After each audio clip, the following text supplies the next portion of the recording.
Julián Mauricio Trejos, secretario de Salud y Seguridad Social del municipio Pereira. Doctor Trejos.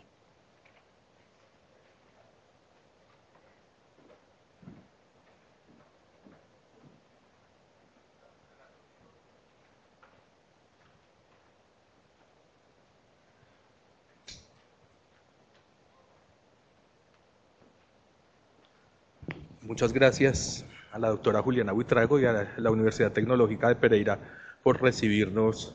a la Alcaldía de Pereira y a su Secretaría de Salud.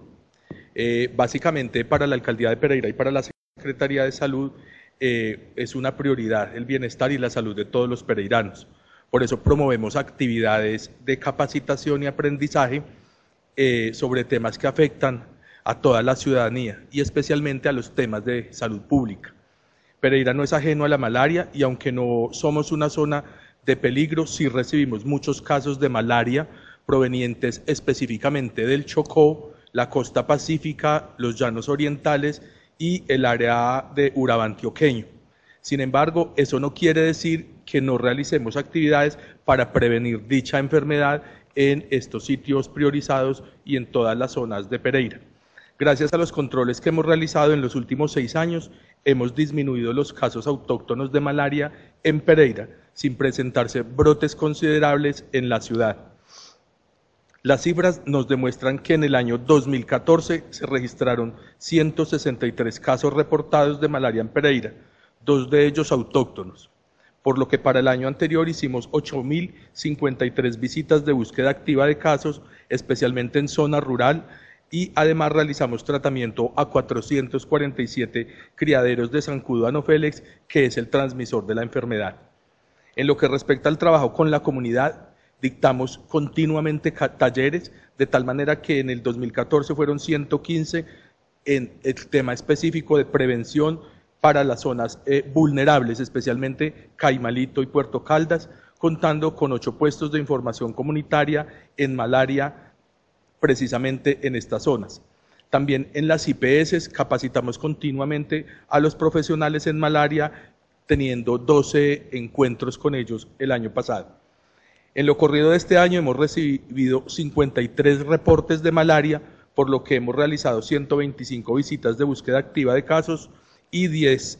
a criaderos de zancudo que han sido tratados. El próximo mes iniciaremos nuevamente las capacitaciones a las IPS del municipio en el manejo específicamente en la guía. Aunque Pereira no es una zona de riesgo, sí recibimos entonces casos de estos departamentos y continuamos básicamente trabajando desde estrategias de atención primaria en salud en las zonas que tienen mayor vulnerabilidad, y en estas están las zonas que tienen mayor riesgo y donde hemos detectado mayores índices aédicos para enfermedades transmitidas por vectores como malaria, dengue y chikungunya. Para la Alcaldía de Pereira entonces es muy importante este tipo de espacios académicos donde nos ayudan a promover el control y sobre todo a mejorar y a tener mejores conocimientos y mejores competencias para que todos los actores del sistema podamos luchar con este tipo de enfermedades donde todos los territorios deben trabajar por su erradicación. Muchas gracias, repito, a la Universidad Tecnológica por su acogida, a la Secretaría Departamental, a la doctora Shirley por acompañarnos y al doctor por todo el conocimiento que nos transmite.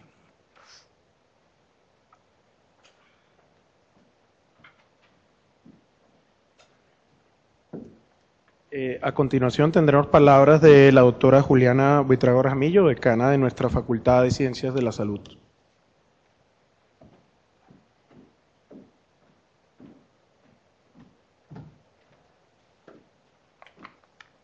Bueno, muy buenas tardes a todos.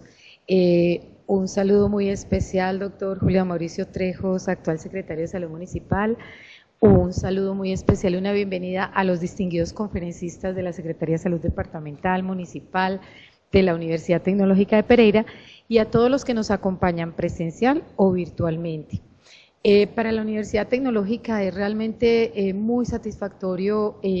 este tipo de propuestas y este tipo de alianzas donde nos podemos sumar a generar conciencia, a difundir, a promover actividades educativas que puedan impactar en una mejor calidad de vida para toda nuestra población. De manera que esta es su casa siempre y siempre puertas abiertas para estas actividades. Dentro de las campañas mundiales de salud pública que realiza la Organización Mundial de la Salud se encuentra el Día Mundial del Paludismo el 25 de abril.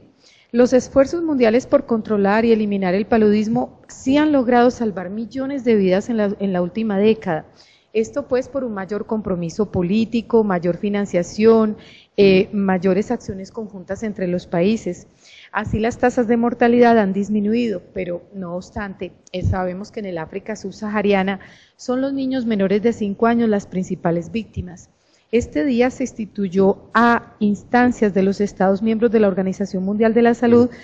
durante la Asamblea Mundial de Salud del año 2007. Y a pesar de estos esfuerzos, se estima que cada año se registran más de 200 millones de casos con una mortalidad cercana al 50% y con un amenazante incremento en la resistencia a los medicamentos, resistencia a los insecticidas. Algunas figuras claves de la malaria que dan cuenta de la importancia de este evento son 584.000 muertes globalmente. Esto pues está también estimado en un rango entre 367.000 y 755.000, porque se piensa que hay un subregistro bien importante. 90% de estas en el África subsahariana. Baste con decir que cada minuto 2 niños mueren en África por malaria. 78% en niños menores de 5 años. 198 millones de casos alrededor del mundo. 3.2 billones de personas en riesgo, y esto es, miren ustedes, la mitad de la población mundial, 97 países afectados, entre los que se encuentra Colombia. En América hay transmisión de paludismo en 9 países de la región que comparten la selva amazónica, 8 de Centroamérica y del Caribe. Y en Colombia también es un grave problema de salud pública, puesto que cerca del 85% del territorio nacional colombiano está situado por debajo de los 1.600 metros sobre el nivel del mar y tenemos condiciones climáticas, geográficas, epidemiológicas que son completamente aptas para la transmisión de la enfermedad. Esta estimación nos lleva a 25 millones de personas en riesgo, y esto es más de la mitad de la población colombiana, con el agravante de que en las últimas 3 décadas se ha mantenido una tendencia ascendente. Es así como en alianza con la Secretaría de Salud Departamental y Municipal, la Asociación Colombiana de Infectología, fuimos invitados a este evento para proveer este espacio de discusión, de reflexión sobre la situación actual de la malaria en Latinoamérica, en Colombia, en Risaralda, y su importancia en el marco del Día Mundial y la lucha contra esta enfermedad. Y el segundo objetivo de este evento es brindar información actualizada sobre la epidemiología mundial y sobre las guías de atención, y que podamos entonces compartir esas experiencias de control entomológico que se han realizado pues en el municipio de Pereira. No necesitamos decir más, solo resta invitarlos entonces a participar de esta actividad enmarcada dentro de los Objetivos de Desarrollo del Milenio y sobre una enfermedad que es potencialmente mortal y que lo ha sido por siglos y siglos minando la humanidad. Muchas gracias.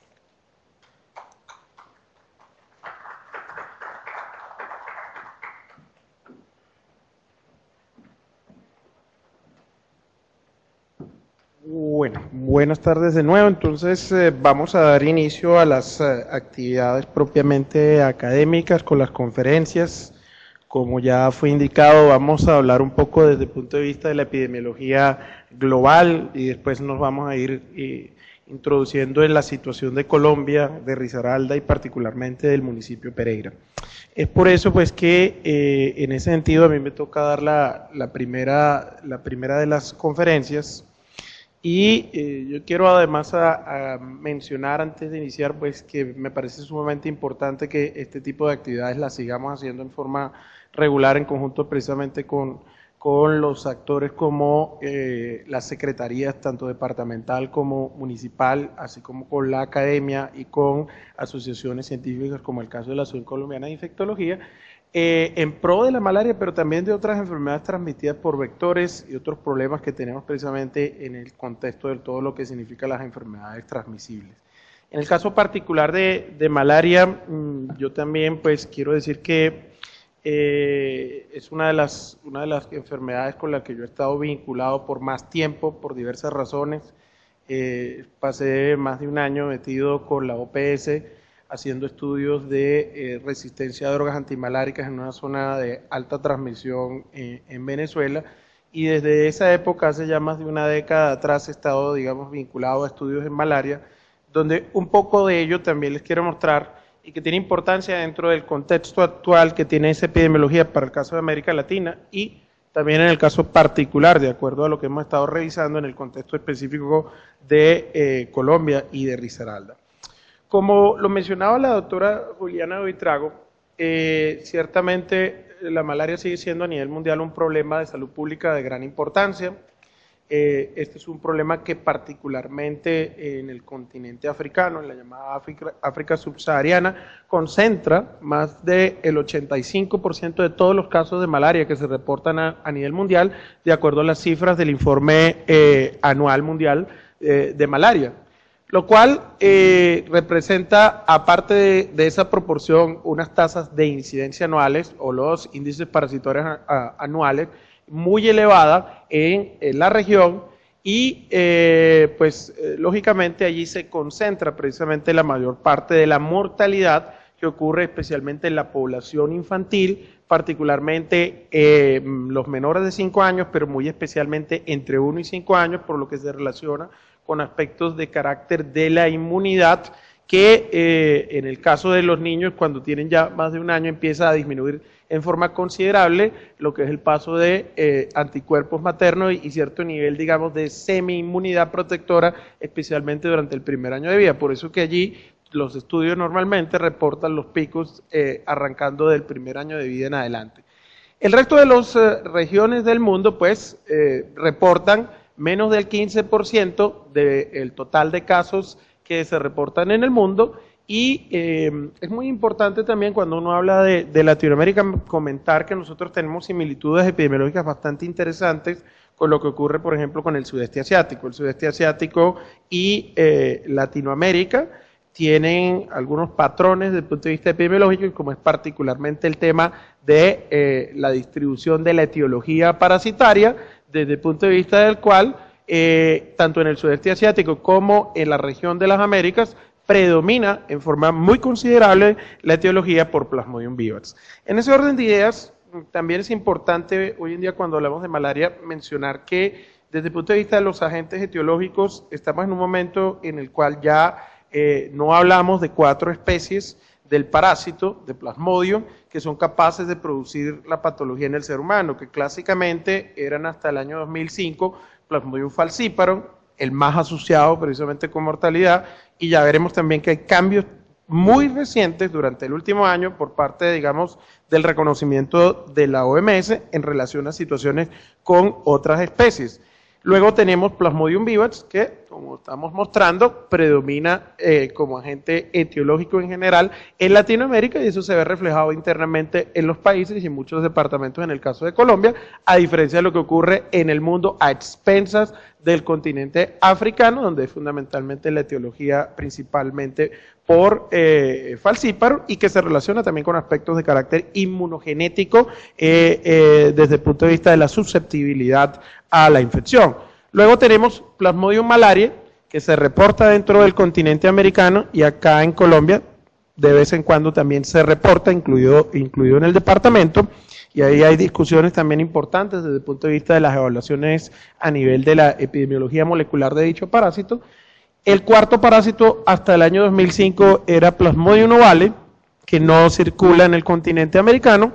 y a partir de ese año tenemos el quinto agente etiológico de la malaria, que ya es muy formalmente reconocido en todas partes como causante también de enfermedad en el ser humano, pero que además tiene un componente importante y que hace además que en este momento nosotros empecemos a ver la malaria como una enfermedad también potencialmente zoonótica, que es el caso de Plasmodium noblesi, y por su importante presencia en primates no humanos, pero además que esto también se ha documentado recientemente, por ejemplo, en zonas de Brasil, incluso para el caso de Plasmodium vivax. Entonces, de él sabemos muy poco,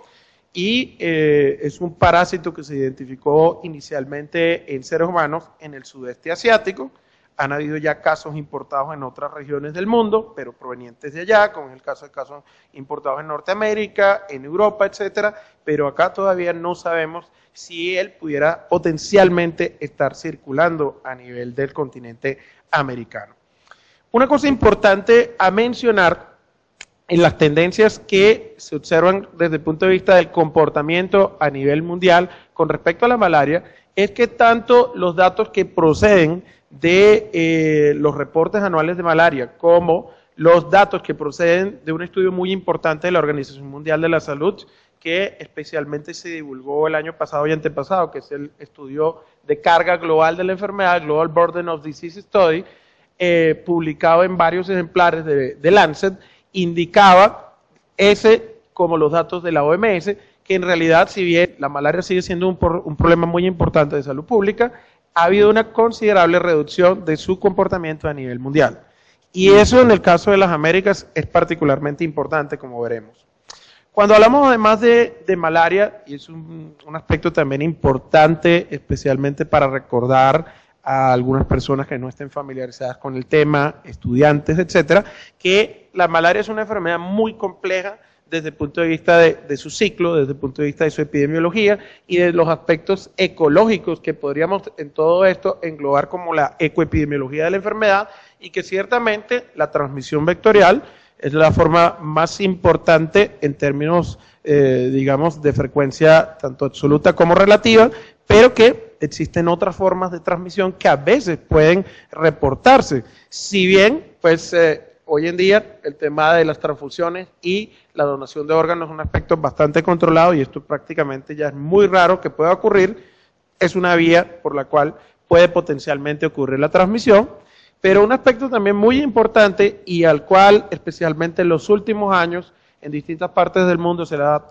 digamos, prestado cada vez mayor atención es el que se relaciona precisamente con la malaria en el embarazo y la posibilidad de que ocurra transmisión durante el embarazo al recién nacido. Estamos hablando de casos de malaria congénita. Entonces, eso es un aspecto también importante a tener presente, especialmente en las zonas de alta transmisión, donde podemos tener mujeres en edad fértil que pueden estar constantemente expuestas a malaria, que pueden sufrir malaria durante el embarazo y que hoy en día además sabemos que la malaria en el embarazo no solamente puede producir efectos deleterios cuando la infección es causada por Plasmodium falciparum, sino que es claro y hay evidencia suficiente, como mostraré a continuación, que esto también es importante a tenerlo presente en el caso de Plasmodium vivax. Entonces, al hablar de Plasmodium falciparum y Plasmodium vivax, hay que tener también algunas consideraciones presentes de los cambios que se han venido dando, sobre todo en el reconocimiento del compromiso a nivel del parásito en el ser humano. Ciertamente, falciparum produce la mayoría de las infecciones en el continente africano,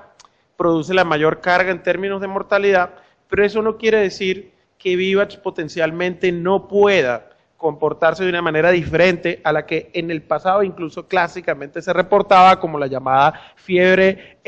terciaria benigna, sino que como se viene reportando muy consistentemente, indistintamente de que todavía la investigación en vivax no se compara a la gran inversión que se ha hecho en falciparum por esa importancia en términos históricos que ha tenido mortalidad, sí sabemos y hay mucha evidencia ya, y ya vamos a ver que de esa evidencia ha incorporado la Organización Mundial de la Salud, en el sentido de que vivax puede comportarse de forma agresiva y que además el problema de la resistencia a drogas antimaláricas ya no es solamente un problema de Plasmodium falciparum, sino que especialmente en el sudeste asiático se han reportado lugares como la frontera de Tailandia con Birmania o Myanmar, donde es el llamado foco caliente de la resistencia a las drogas antimaláricas. Puede haber también cepas de Plasmodium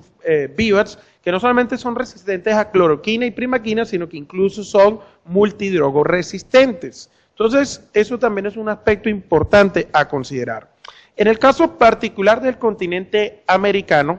las noticias cuando uno revisa lo que ha sucedido del año 2000 hacia acá, en la última década, son bastante positivas, bastante favorables en términos generales, donde los países que se encuentran acá en general en verde oscuro y en verde claro han logrado reducir durante ese periodo de tiempo en más de 50 a 75% la carga de la enfermedad, como vamos a ver. Sin embargo, así como ocurre en el continente africano, como ocurre en algunos países también del sudeste asiático y, digamos, en forma importante a tener presente, también en Latinoamérica hay algunos países donde lamentablemente está incluido Venezuela, que por el contrario, en vez de reducir y controlar la enfermedad, está sucediendo todo lo contrario. En la región de las Américas se estima que tenemos 120 millones de personas en 21 países en condiciones de riesgo para la transmisión de la malaria, de los cuales 25 millones pueden estar en situación de alto riesgo.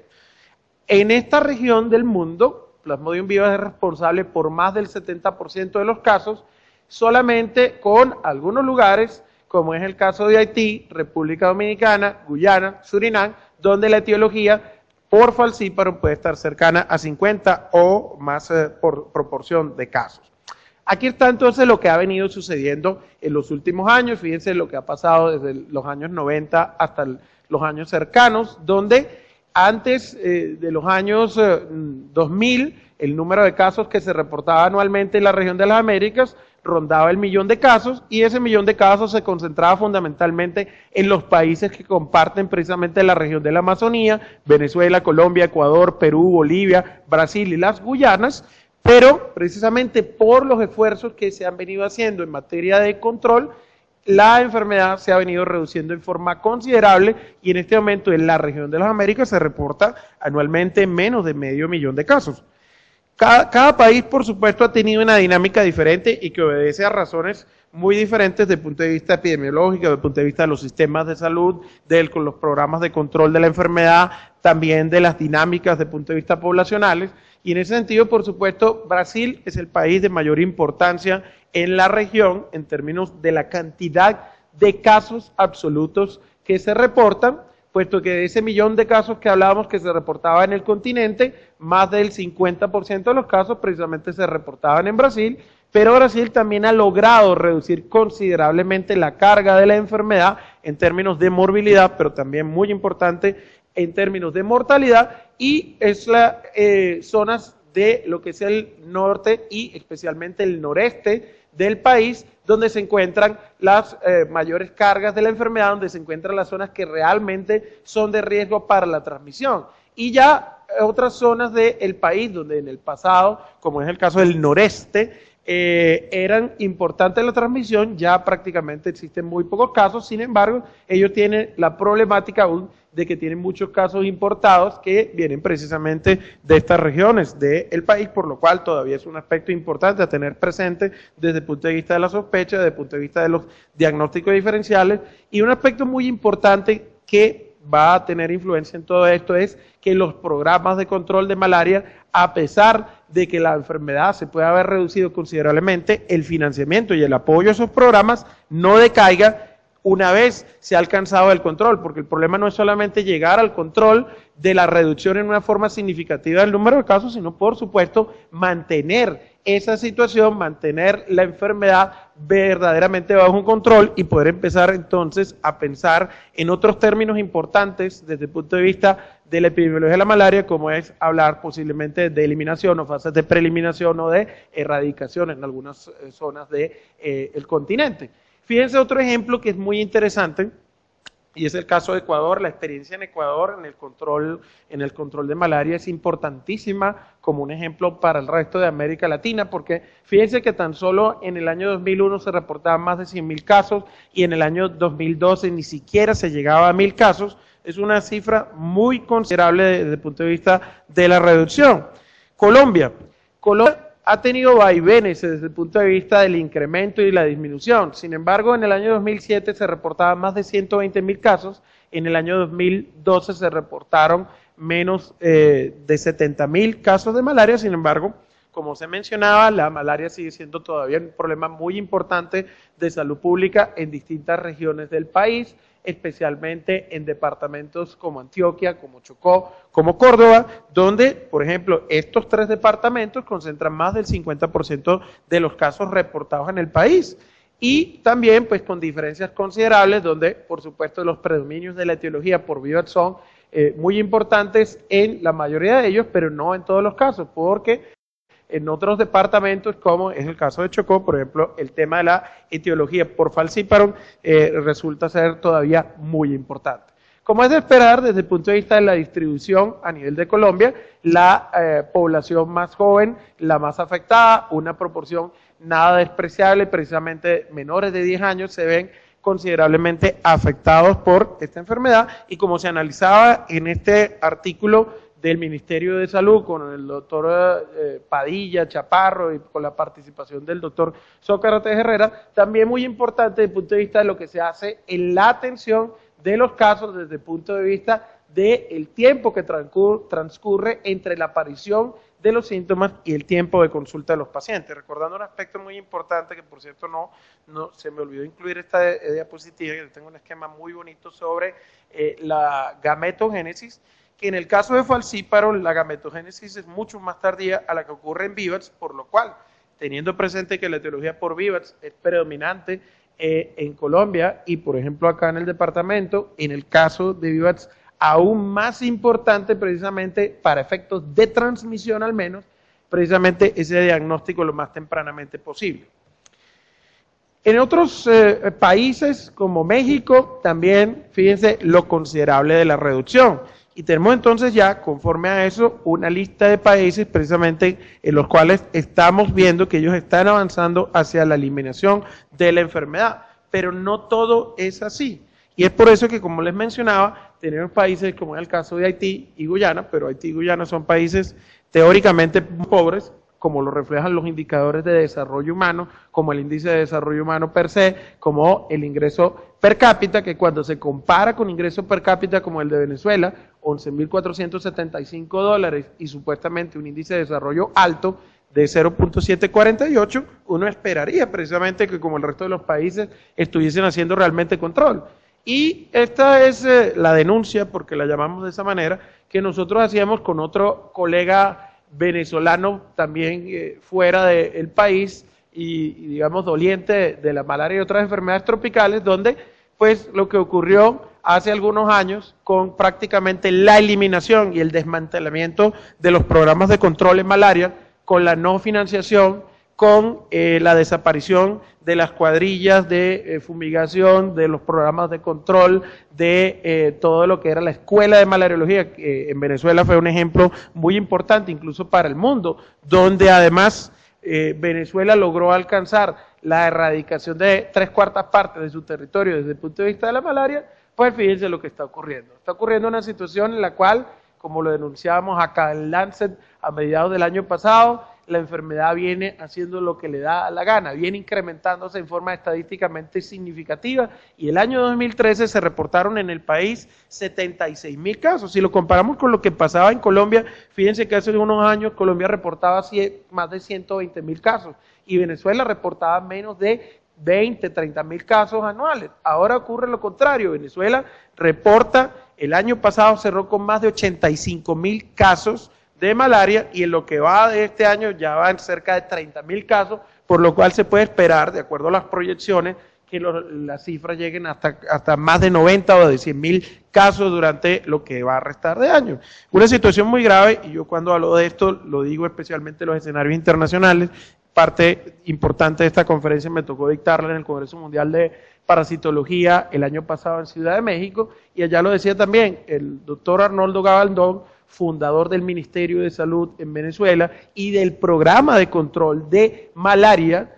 que logró erradicar en el país en 3/4 partes de precisamente esta enfermedad. Simplemente debe estar, como quien dice, revolcándose la tumba por lo que está sucediendo en ese país en relación al comportamiento de la enfermedad, y ojalá fuera solamente malaria. La situación es muy similar a lo que está ocurriendo en dengue, en chikungunya, y además en chikungunya con genotipos que parecen ser más agresivos y produciendo también una importante casuística desde el punto de vista de la mortalidad.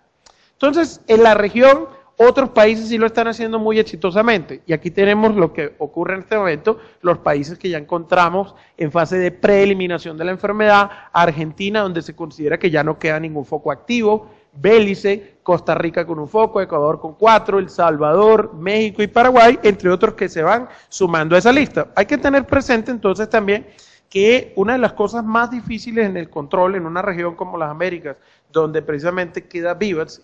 muchas veces se habla de que es un comportamiento residual desde el punto de vista de que llegar hasta eso va a ser bastante complicado.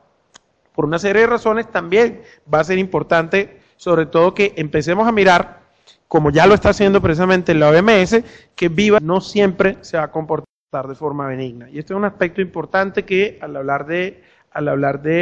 malaria yo no puedo dejar de pasar en la epidemiología de la misma, y es que en los últimos años han venido haciéndose diferentes estudios, especialmente en el sudeste asiático, y nosotros hemos hecho lo propio desde que yo estaba trabajando en malaria en Venezuela, y ahora lo vamos a empezar a hacer acá también con mucha fuerza en Colombia, desde el punto de vista precisamente de que sabemos que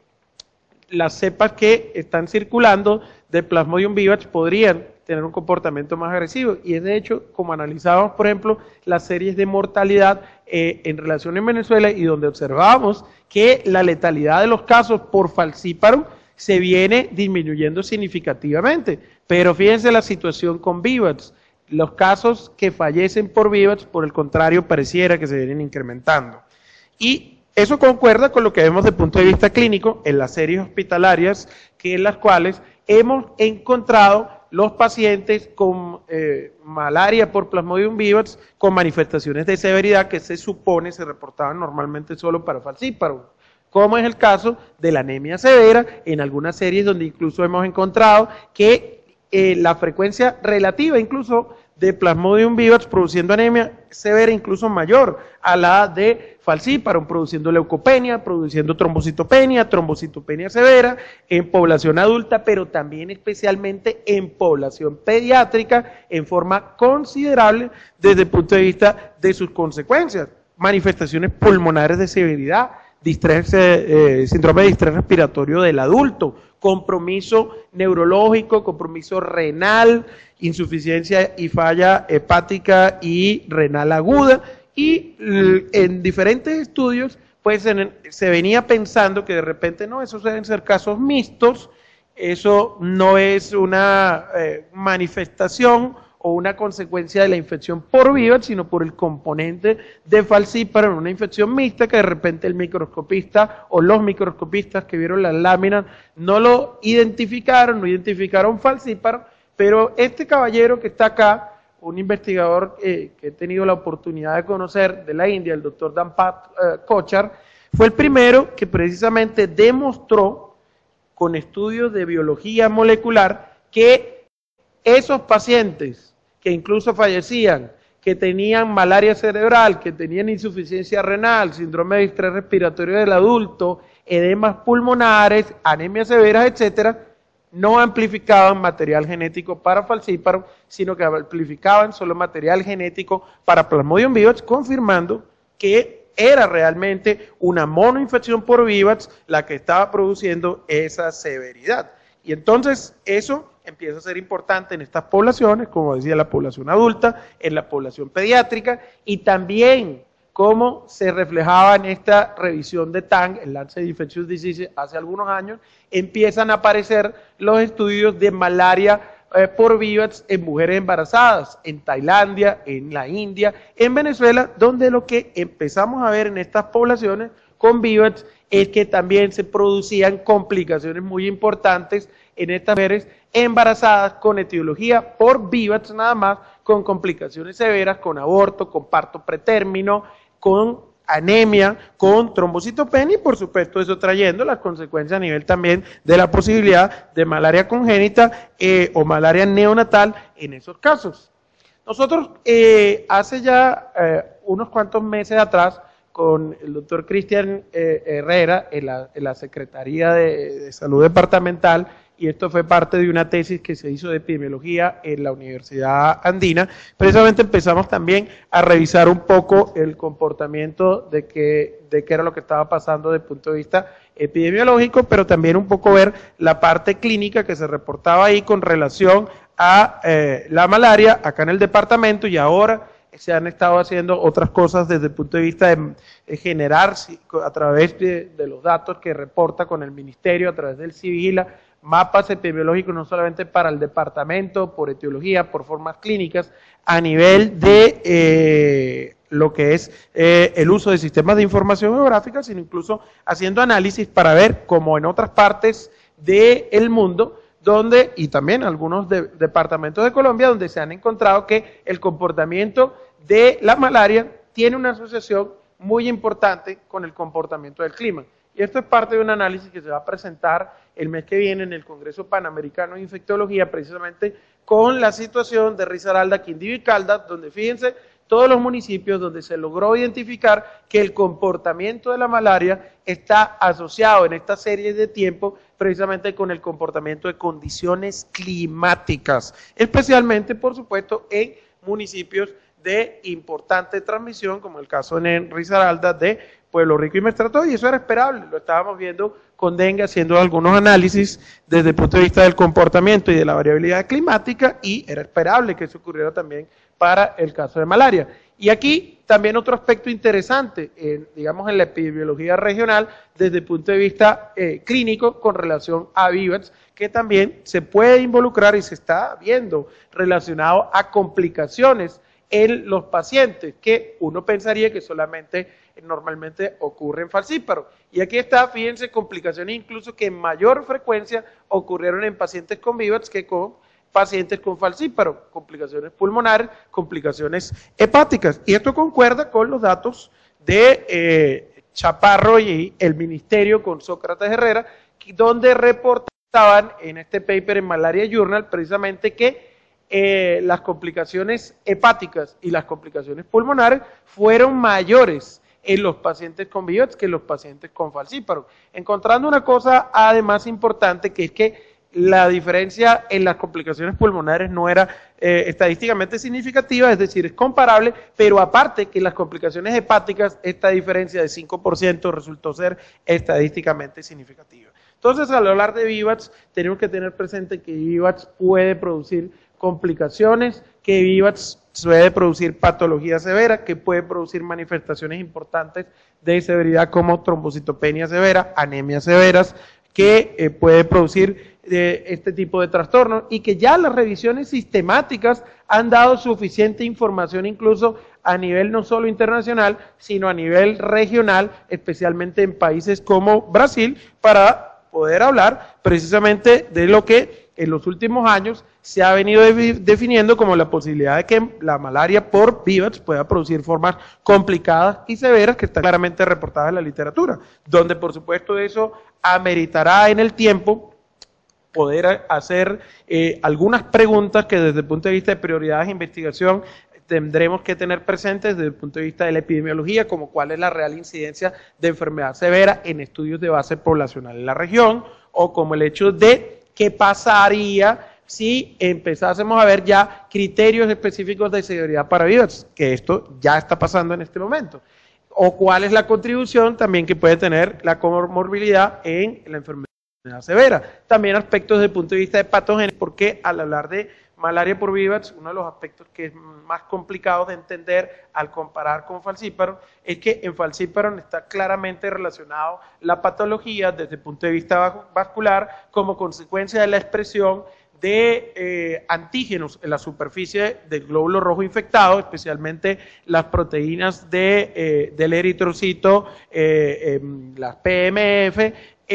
a nivel de estos glóbulos rojos infectados que se adhieren a moléculas de adhesión celular como el BICAN, el ICAN, y por ejemplo en el caso de las mujeres embarazadas también como el ácido hialurónico, y explica por supuesto esos fenómenos de obstrucción a nivel microvascular, pero eso no ocurre con VIVATS. Entonces, ¿cómo se explican esos fenómenos de citoadhesión? Es un aspecto también que está ahí muy importante. Y lo otro, si esa severidad pudiera estar relacionada a fallas o a resistencia al uso de la cloroquina. Eso es un aspecto muy importante. En todo caso, la gran reflexión que se viene haciendo y que ya digamos el clímax de esta discusión llegó en septiembre del año pasado, era el hecho de que ciertamente en muchos aspectos VIVATS ha sido desatendido a nivel mundial, pero no por eso siempre se comporta de forma benigna.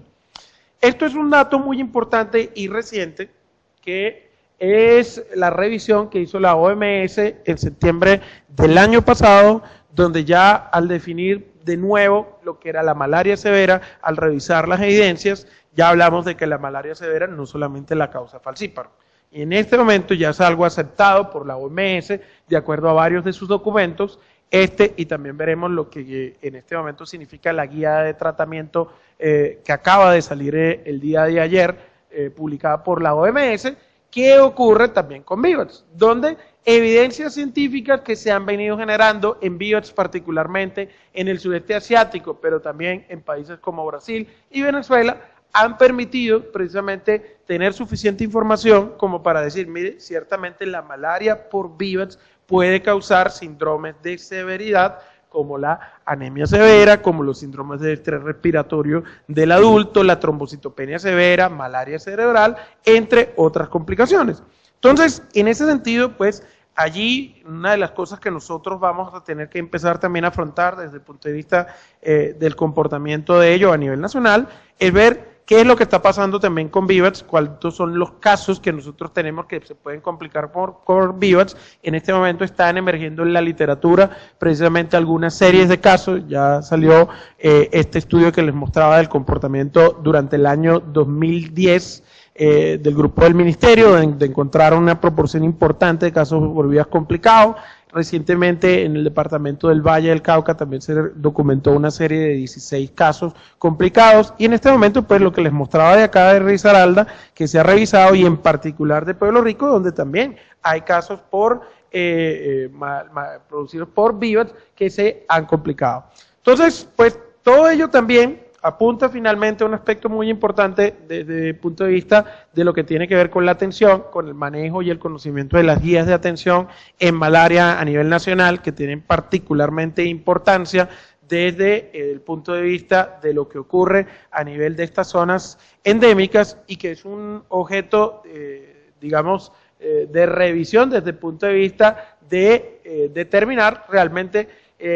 la capacitación que constantemente debe hacerse en forma periódica para el personal de salud, de conocer lo que contiene la guía desde el punto de vista de la información general, del conocimiento de la epidemiología de la enfermedad, de los aspectos de carácter clínico, desde el punto de vista de su comportamiento cuando se producen formas no complicadas de la enfermedad, pero también, por supuesto, en las formas complicadas, los diagnósticos diferenciales, donde, como estábamos mencionando previamente, todo paciente en una zona endémica que tenga fiebre, ese es un paciente que hasta que no se demuestre lo contrario, debe investigarse, debe descartarse que no tenga malaria. Y entonces allí, muy importante tener presente los diagnósticos diferenciales. Pero siempre cuando hablamos de diagnósticos diferenciales hay que recordar que una cosa es buscar o descartar diagnósticos diferenciales, pero hay que tener también presente la posibilidad de lo que ocurre con el caso de las coinfecciones. Y ese es un aspecto también muy importante que incluso en malaria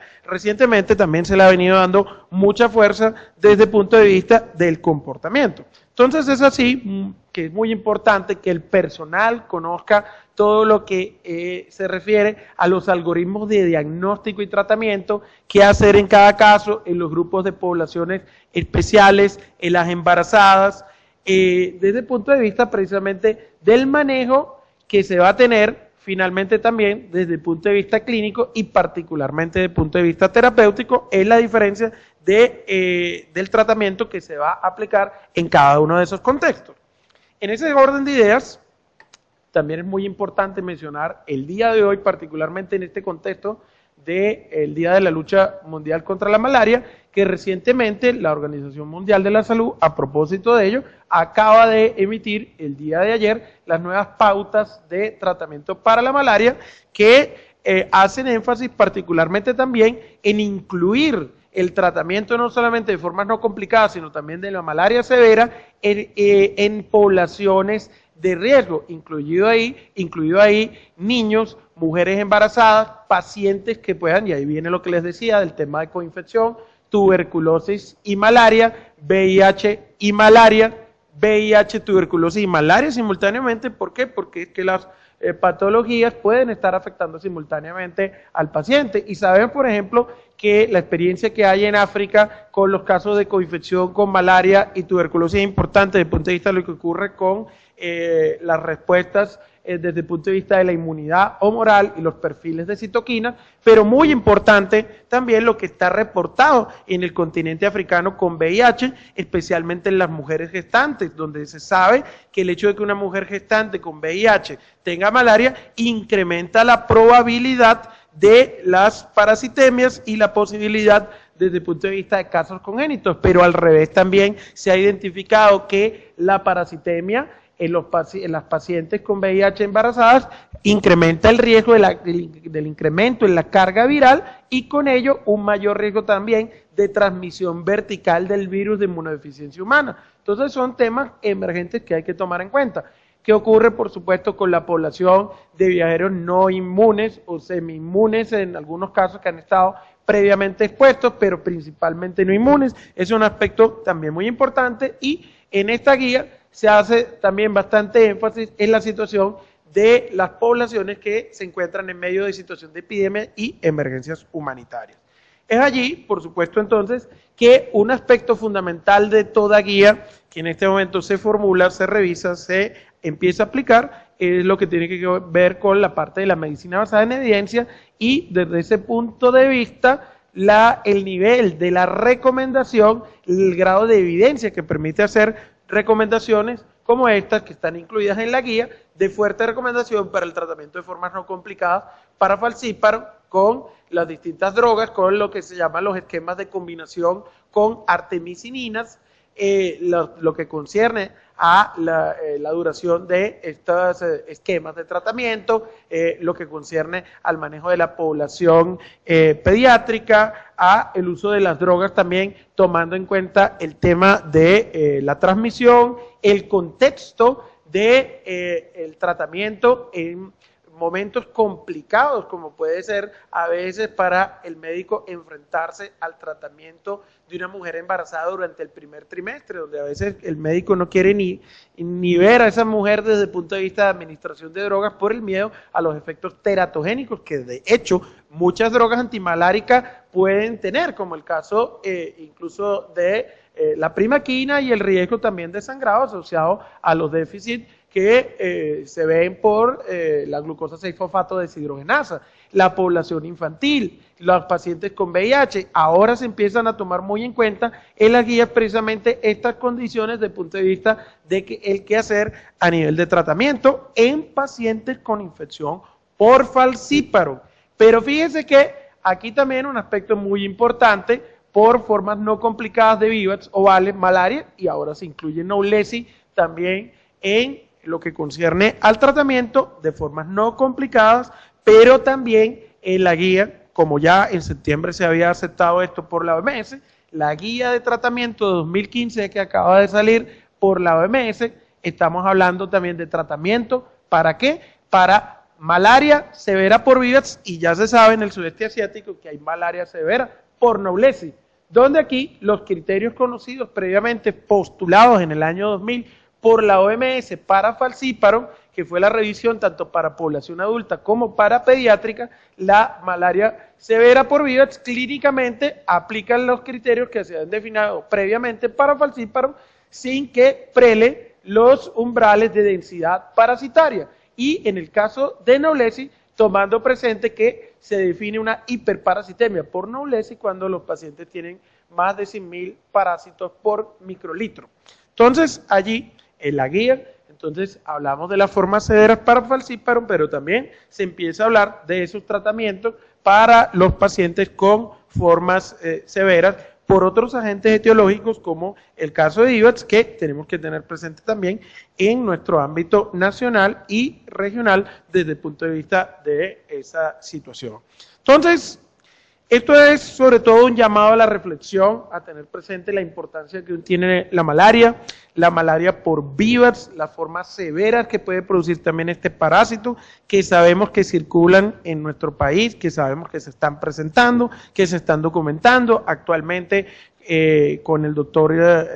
Carlos Izaza y la doctora Julieta Henao, estamos discutiendo la posibilidad de hacer un trabajo de investigación en el municipio de Pueblo Rico de epidemiología molecular de las formas severas por VIVATS para tratar de documentar bien eso allí, para reforzar un poco el tema del diagnóstico y ver precisamente lo que está pasando, teniendo además presente que en ese estudio se está pensando incluir primers para Plasmodium knowlesi, porque no sabemos si, por ejemplo, nosotros pudiéramos tener circulando Plasmodium knowlesi también en el país.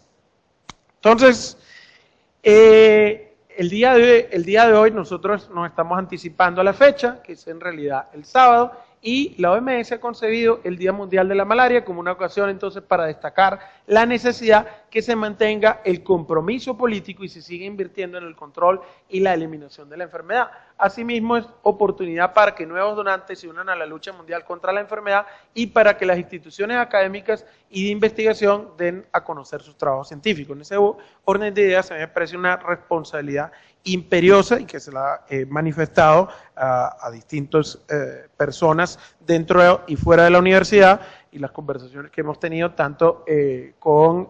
personas como Cristian, como Shirley, como Javier, desde el punto de vista de una mayor interacción con la academia para hacer precisamente investigación aplicada, investigación operativa, investigación epidemiológica sobre la importancia que tiene la malaria en nuestro departamento y también acá en el municipio, y que por supuesto para una institución como la Universidad Tecnológica de Pereira debe ser una responsabilidad precisamente apoyar en la resolución de problemas tan importantes en salud pública como es la malaria. Entonces, como lo decía, pues este año se acaba de presentar estas directrices, y a la par que estamos haciendo este evento acá en Pereira, se están haciendo otros eventos a nivel nacional y por supuesto internacional, precisamente para,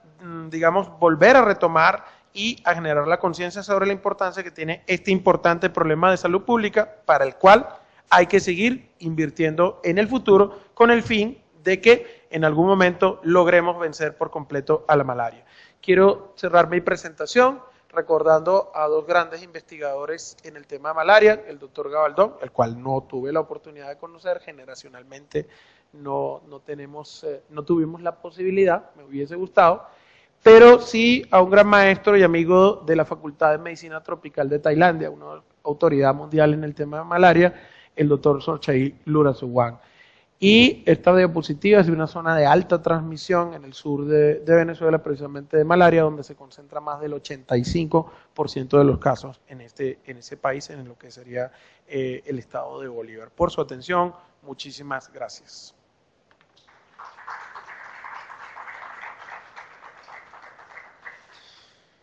Entonces, vamos a dar paso a las preguntas para el final. Vamos a dar paso entonces a continuación a Shirley Botero, que coordina el programa de enfermedades transmitidas por vectores de la Secretaría de Salud del Departamento de Risaralda, para que ella nos hable en relación a la experiencia de la malaria en el departamento.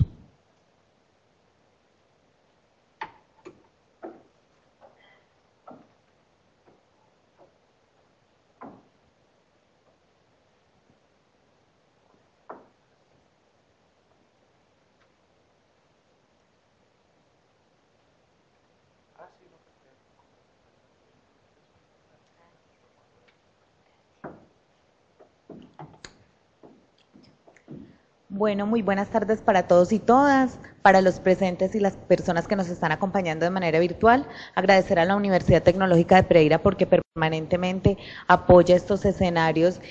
más que de conocimiento, son escenarios de discusión y de compartir temas de interés para todos, no solo para los risaraldenses, sino para todo el país. Es importante también reconocer la presencia de la Secretaría de Salud Municipal de Pereira, con la cual trabajamos de manera articulada permanentemente. Muchas gracias, doctor Rodríguez, por la invitación.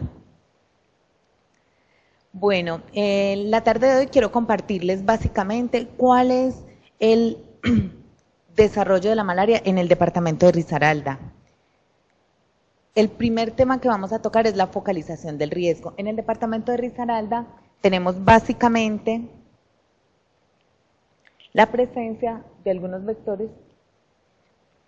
en municipios como Pueblo Rico y Mistrató, que lo refería el doctor Rodríguez en su presentación, son municipios endémicos para la patología. Tenemos algunos municipios como La Virginia, Pereira, que presentan casos eventualmente autóctonos de la patología, y tenemos otros municipios a riesgo como son Quinchía, Belén de Umbría, donde se han identificado los vectores transmisores. Es importante tener en cuenta que en Colombia se han reportado 43 especies vectoras de malaria, 3 de vectores primarios, 3 de vectores secundarios, y las restantes son posibles transmisores. En el departamento de Risaralda tenemos 2 transmisores primarios y 2 transmisores secundarios, identificados en el municipio de La Virginia y Pueblo Rico el primario, y en los municipios de Virginia y Mistrató los secundarios. Aquí básicamente tenemos los principales vectores identificados en nuestra área fronteriza con el departamento del Chocó. Acá tenemos básicamente los vectores identificados en el municipio de Mistrató, teniendo en cuenta que en Mistrató la malaria está muy focalizada en un corregimiento que se conoce con el nombre del corregimiento de San Antonio del Chamí.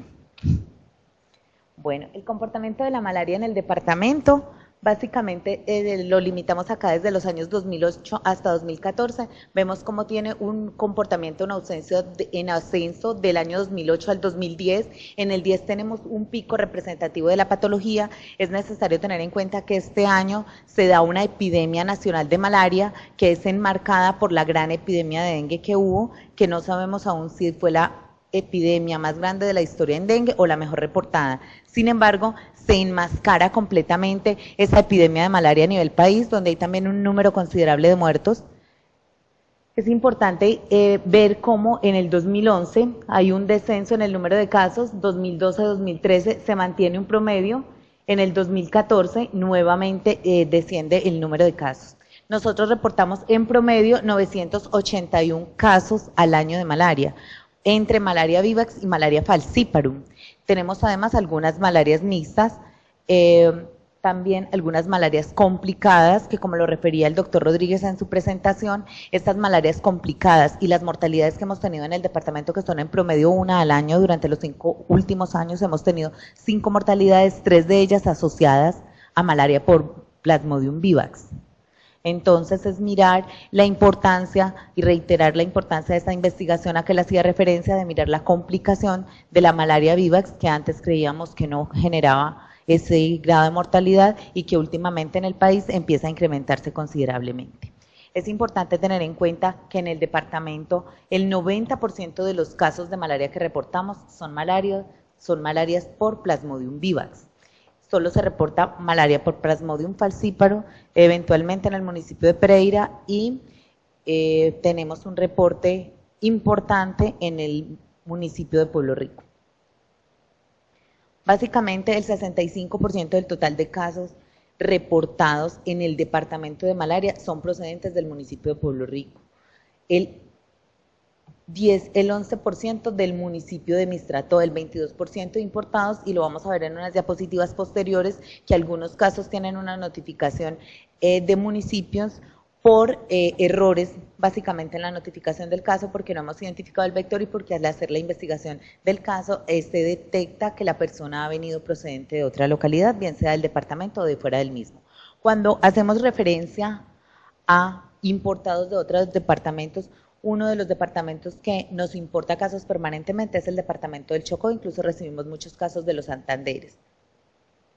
Allí hay un problema con el departamento del Chocó, hay un problema en la notificación y está básicamente relacionado también con la presencia de comunidades indígenas en esa zona limítrofe. En Risaralda dicen que son del Chocó y en el Chocó dicen que son de Risaralda. Entonces no tenemos realmente, podríamos estar acá diciendo, nosotros nos aportan el 20 o el 25% de los casos, y lo mismo puede decir Chocó de Risaralda. ¿Listo? Entonces este tipo de estrategias hay que sin duda alguna manejarlas de una manera articulada entre los dos departamentos, dado que el vector no identifica la frontera, ¿cierto? Y nosotros nos debemos procurar, propender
aún se mantiene la figura de algunos líderes que hacen las labores de microscopía o diagnóstico. Entonces, también lo refería el doctor Rodríguez en su presentación, la importancia de la detección precoz del caso y del tratamiento oportuno del paciente, lo que hace que se disminuya en mayor medida el riesgo o la transmisión.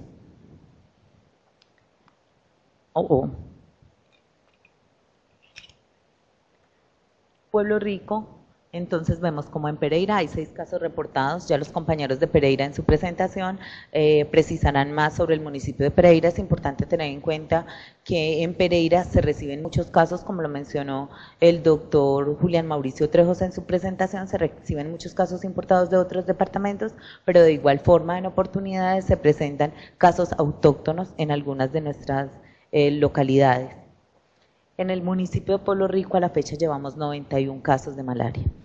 Teniendo en cuenta que otro municipio que reporta casos autóctonos es La Virginia, para el año 2013 tuvimos un brote de malaria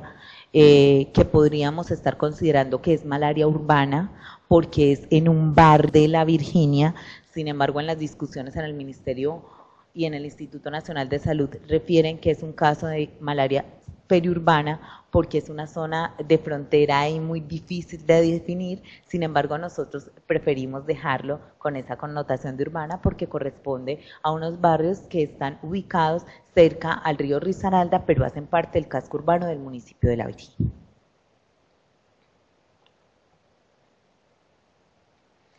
Acá hay un tema importante y es la malaria en Pueblo Rico. La malaria en Pueblo Rico está muy focalizada en el corregimiento de Santa Cecilia, en el casco urbano de ese corregimiento,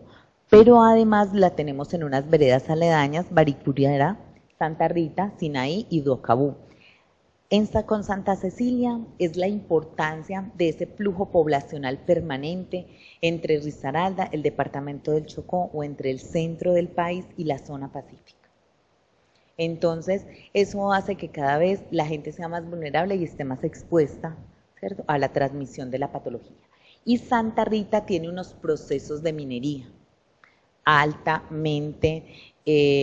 impactantes o que se convierten en un factor de riesgo para la comunidad adyacentada. Allí hemos venido trabajando desde el año 2013 buscando disminuir el impacto. Sin embargo, no es una tarea fácil porque además se suma a eso unos problemas de orden público que en oportunidades no permiten ingresar a la zona.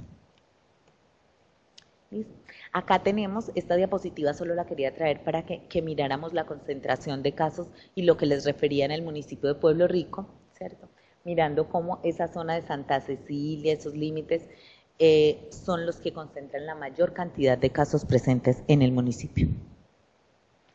Incidencias de la malaria. Acá tenemos, básicamente volvemos a Pía y a Dos Quebradas, los tenemos en rojo,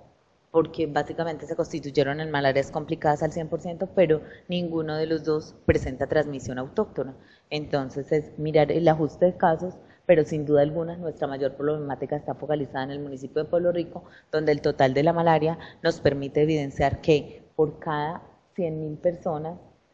549 están expuestas a contraer la patología.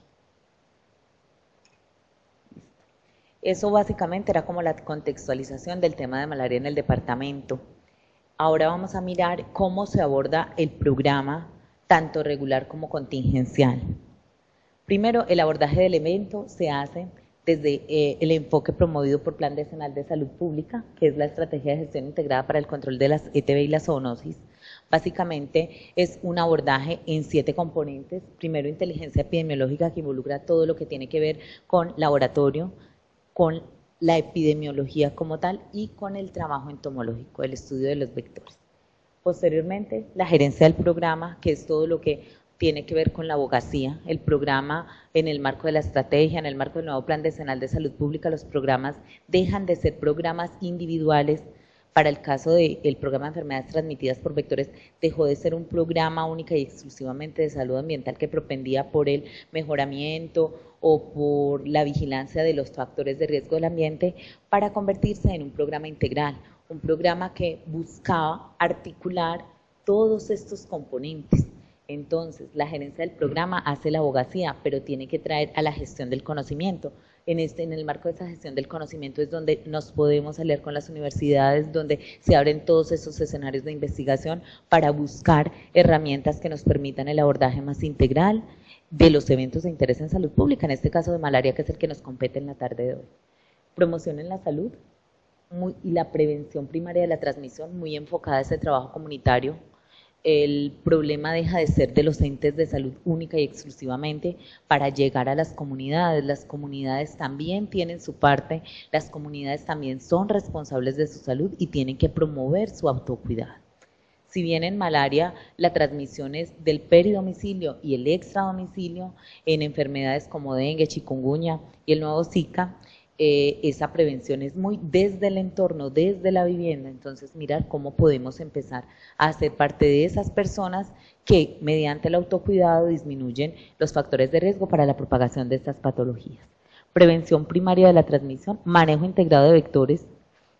Básicamente acá aparece ya el abordaje de las contingencias como tal, porque hemos salido o estamos saliendo de la percepción que la fumigación para las enfermedades tropicales es la única opción. Entonces, básicamente, cuando tenemos una contingencia hay que propender por ese tipo de estrategias, pero mientras tengamos un programa regular bien manejado, sin duda alguna, si fortalecemos estos dos aspectos, se va a disminuir el impacto que hay que tener sobre las comunidades a través de los procesos de fumigación. Y por último, atención integral de pacientes, básicamente, ese diagnóstico de manera oportuna, este tratamiento oportuno, este seguimiento al tratamiento, van a favorecer la disminución de los casos.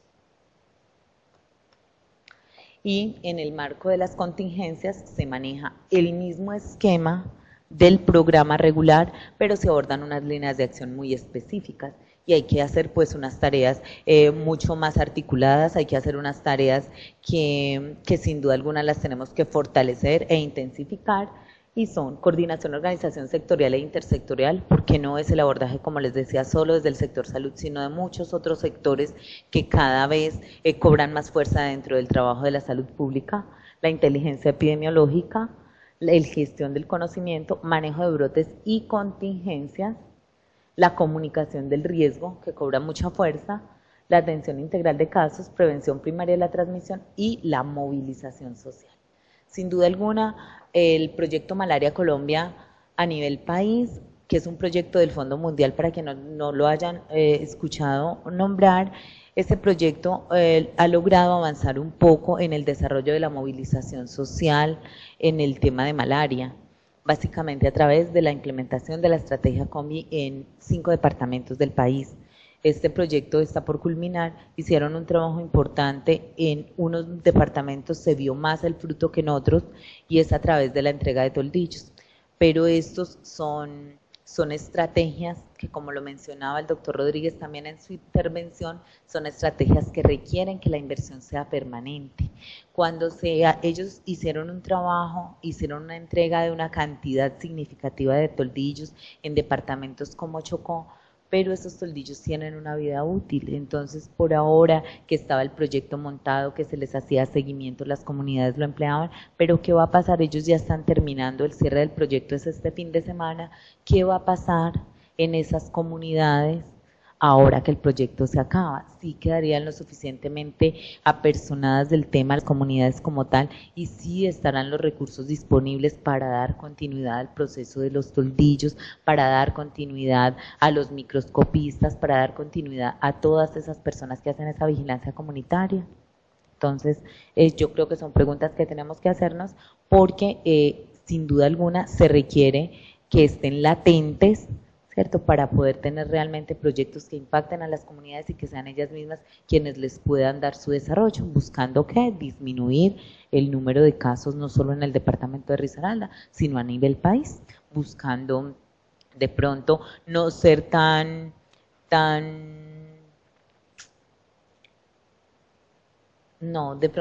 como tan optimistas de decir que la vamos a erradicar con todas las condiciones epidemiológicas que tenemos, pero sí intentar disminuir los casos y si no, por lo menos intentar que esos casos no se nos compliquen y que la gente no se nos muera por malaria.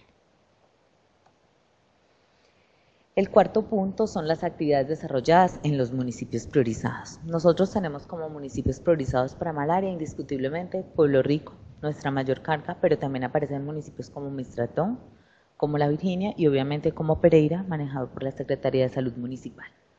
Dentro de esas actividades hay un trabajo intra e intersectorial importante. Nosotros trabajamos también con la Secretaría de Salud y Seguridad Social de Pereira a través de un comité de enfermedades transmitidas por vectores en el cual manejamos todos los temas de interés. Fortalecimiento de la vigilancia epidemiológica. Se ha logrado fortalecer en los últimos años la búsqueda activa de casos. Es importante tener en cuenta que esa búsqueda activa de casos no es responsabilidad única y exclusiva del departamento, que esos casos tienen que ser buscados además por las IPS, por las EPS, que es una responsabilidad de todos, que no solo cuando haya un brote, ¿cierto?, tenemos que ir a actuar, sino que en el marco de ese programa regular tendremos que hacer unas búsquedas activas. Entonces, eso es lo que hemos intentado promover. Se ha empezado un trabajo medianamente juicioso con las ESES de los municipios de Mistrató y de Pueblo Rico, y se logró un trabajo muy importante con la ESE y las EPS en el municipio de La Virginia en el año 2013, cuando aparecen los casos que les refería anteriormente.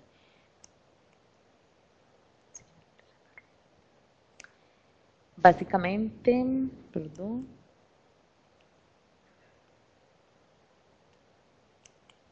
Bueno, capacitación a personal asistencial para la detección precoz, diagnóstico, tratamiento y atención de casos. Se hace una asesoría y asistencia técnica permanente a las EPS y a las IPS, además de la entrega de medicamentos que viene acompañada pues de la asesoría respectiva. Las ESES y las IPS son quienes reclaman el medicamento, no se le entrega el medicamento a pacientes porque son los aseguradores quienes tienen la responsabilidad, o las personas que ellos contratan quienes tienen la responsabilidad de hacer seguimiento a los casos.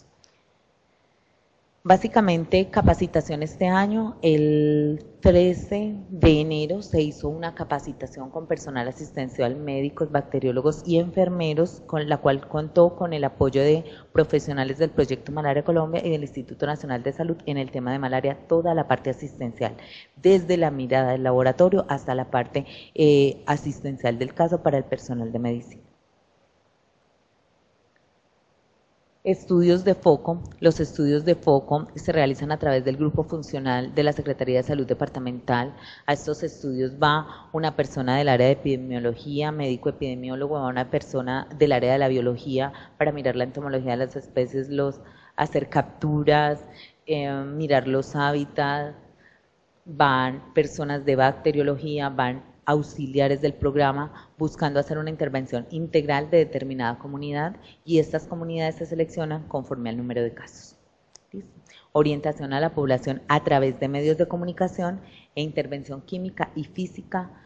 de las zonas más afectadas. Se hace intervención química, una intervención espacial en las comunidades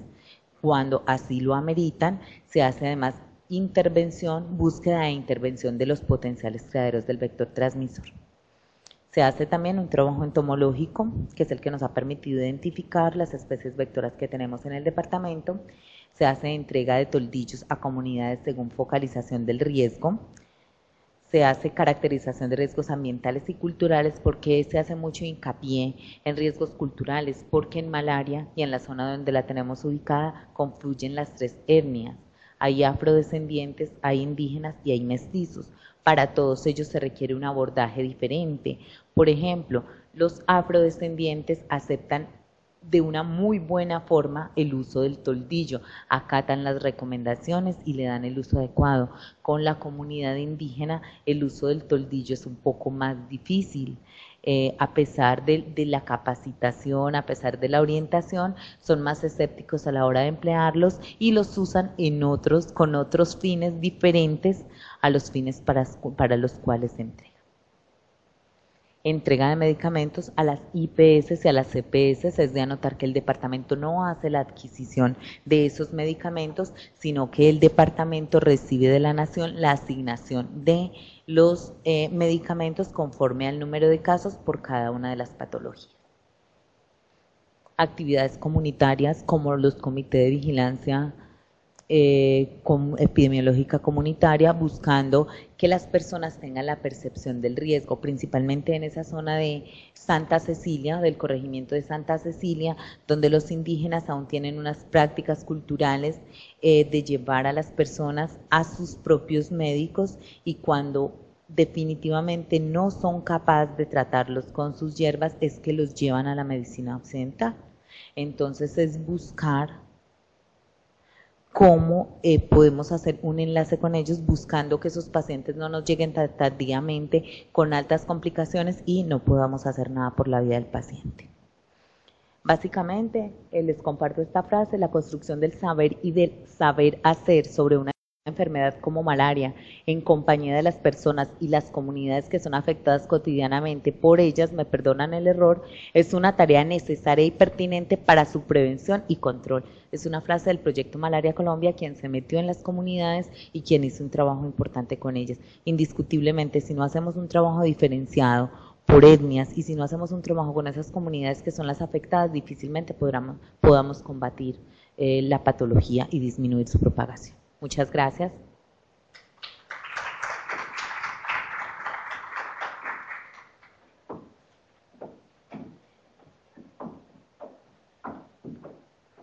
Bueno, si en este momento hubiese alguna pregunta, alguna de las dos conferencias previas por parte de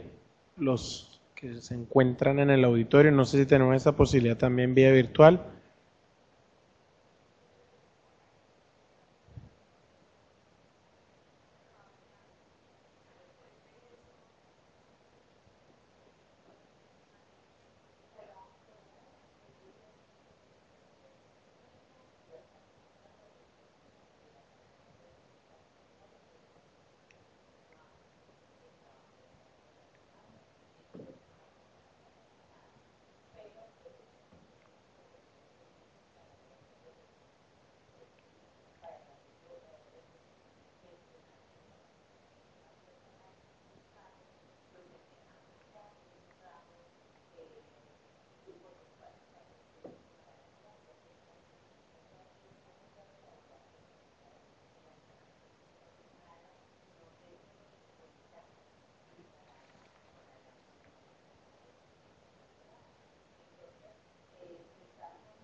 Si dice alguna otra pregunta en el auditorio. De ahí sí, no. Bueno, yo aprovecho para hacer una pregunta. Quizás es fácil, quizás no. Le pregunto a Shirley, ¿cómo visualizas tú que, digamos, sea la consecuencia o los efectos en el tema específicamente de malaria a nivel de los departamentos en relación a la visión que se tiene en este momento desde el Ministerio en materia de enfermedades transmisibles, incluido allí malaria, con relación al Plan Decenal de Salud Pública?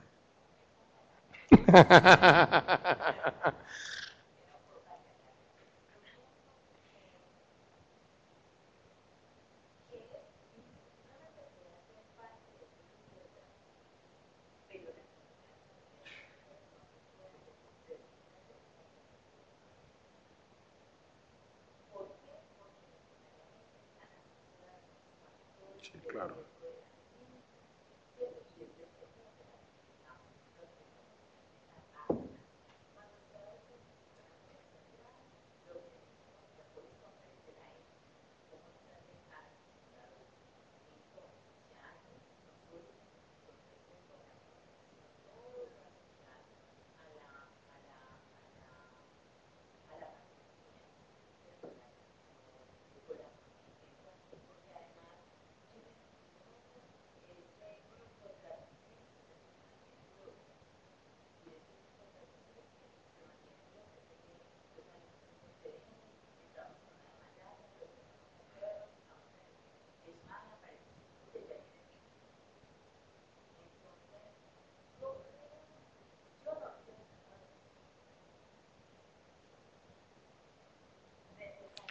Por eso la pregunta. Por eso la respuesta puede que sea difícil.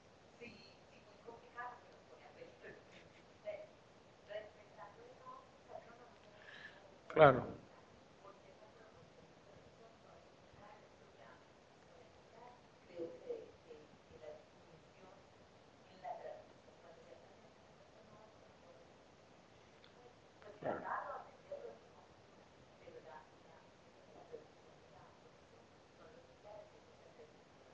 Sí, claro. Bueno, muy bien. Si no hay más preguntas o comentarios, vamos a hacer un pequeño receso para que podamos tomar café, ir al baño, etcétera, y dar continuidad entonces a las últimas dos charlas de este simposio. Muchas gracias.